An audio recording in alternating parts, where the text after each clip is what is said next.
Hi.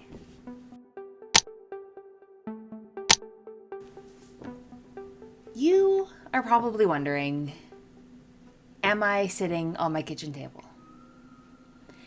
Yes, I am. That was a very good guess on your part. I am working with what I've got, and right now, I've got a kitchen table, so I'm doing it. But that's enough about me and all the weird places I have to sit. Today, I wanted to do a quick review and tell you guys all about what I thought of Under the Whispering Door by TJ Klune.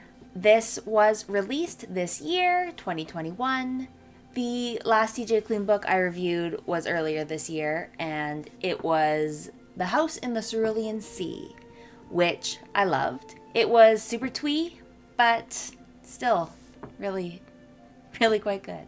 So, needless to say, I was excited that we had another one coming. You could tell from the cover art that they were done by the same person.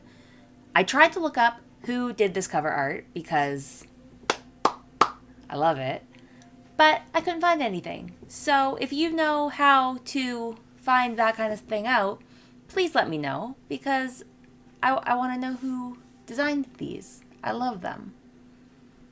And actually, while I'm kind of wildly off topic anyways, could you do me a favor and subscribe to my channel, like the video?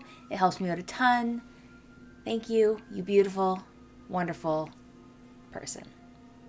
Okay, what am I talking about? TJ Klune is a queer author who is putting out positive queer content into the world, and I'm here for it. He's won awards. He's had bestsellers.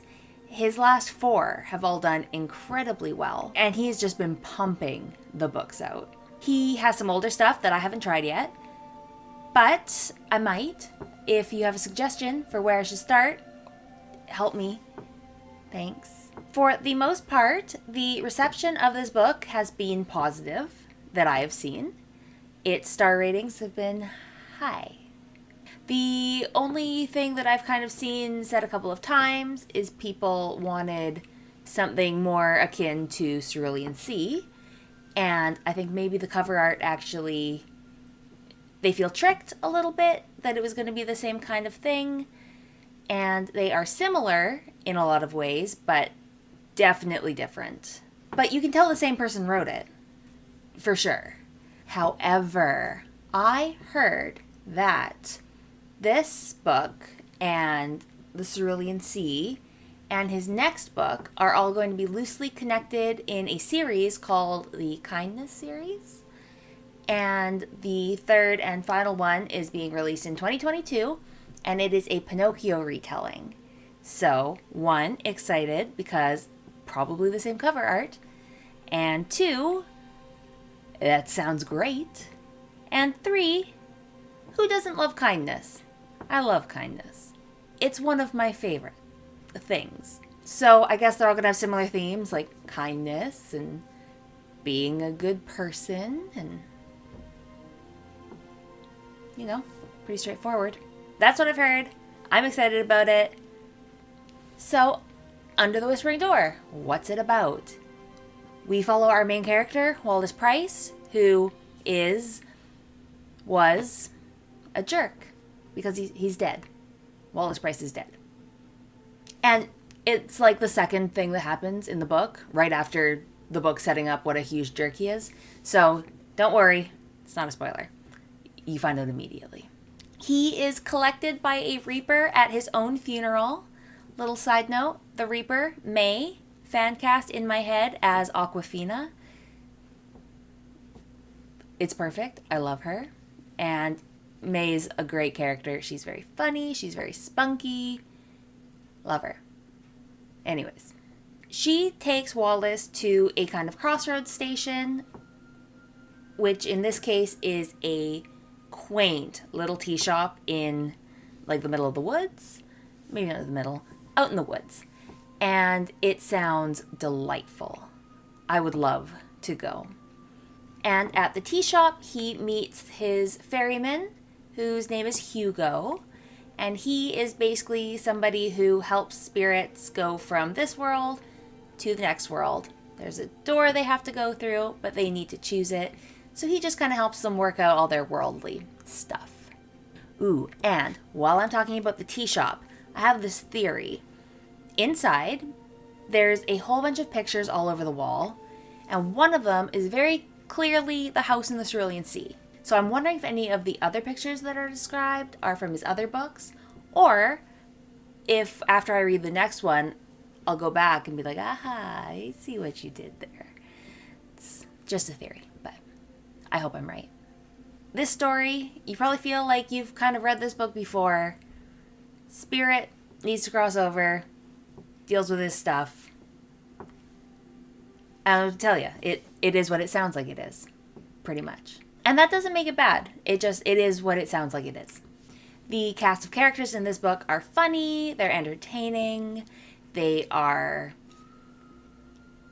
great. Oh, and there's also a dog ghost for all you dog people out there. Don't worry. There's a dog. But I guess he's also a dead dog. But he's also an alive dead dog, so you're fine. It's fine. And so, like I said, you know this story, but there's also a bunch of stuff in it that is unique and fun. So don't write it off just because it sounds like you know what it is. You do, for the most part, but it's fun to read. Don't worry. You're not wasting your time. This book is dealing with death and grief, so it is heavy. Much heavier than the Cerulean Sea, which did have some heavy topics, but it had the lightness of all of the little monster children, and they were so funny and cute, and they brought so much lightness to the story, whereas this one does not have adorable little rascals running around to lighten the mood. This one is, much heavier. So Cerulean Sea was also dealing with a heavy subject, but it was written with, I think, maybe a lighter hand. Not the hand that wrote all of the lessons, because that hand was heavy AF. Wow, did he want to nail in the point to be nice. Just like in that one, this one can be a little bit repetitive, especially with the message. Like, you're not going to miss it. But once again, the message was kindness and love. So I'm okay with that. It's fine with me.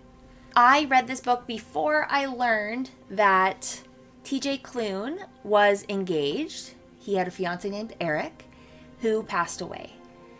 And I think knowing that now would have changed my reading experience a little bit, knowing that he was writing from a place of healing and grief. There is a character in this book, Cameron. I believe TJ Klune said somewhere that he really drew on his own experience, and he was Cameron at one point, and that's pretty heavy and it's pretty dark, but I think knowing that he's really writing from somewhere that he knows, especially with Cameron's storyline in the book, you can kind of feel a little bit more depth there. And knowing what I know now, that makes a lot of sense. And, okay, I did have one problem with it, and it's not a spoiler. It's very similar to one of the problems I had with Cerulean Sea, and that is that there is a queer romance in this story. That's not the problem. The problem is I didn't feel like the relationship made a ton of sense.